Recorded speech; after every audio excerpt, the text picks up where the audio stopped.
পার্থক্যের জায়গা আছে, আমি মত পার্থক্যের জায়গায় যাচ্ছি না। বাংলাদেশে একটা অনেক বড় রাজনৈতিক এবং ইসলামী সংগঠন আছে, নাম হলো বাংলাদেশ জামাতে ইসলামী। জানেন, এই বাংলাদেশ জামাতে ইসলামীর নিবন্ধন হাইকোর্ট থেকে বাতিল করা হয়েছে। হাইকোর্ট বলেছে তাদের নিবন্ধন বাতিল, তারা নিষিদ্ধ। কেন বাতিল করেছে হাইকোর্ট? তারা মাওলানা মওদুদী সাহেবের অনুসরণ করে, এই জন্য।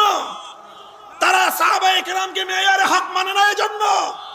তাদের সঙ্গে ওলামায়ে কেরামের কিছু বিষয়ে মতপার্থক্য আছে, এই জন্য না।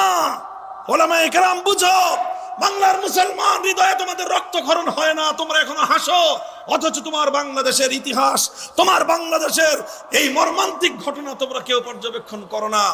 হাইকোর্ট বলেছে বাংলাদেশ জামাতে ইসলামের সংবিধানের মধ্যে, গঠনতন্ত্রের মধ্যে একটা কথা বলা হয়েছে, সেটা হলো আল্লাহর সার্বভৌমত্বের কথা।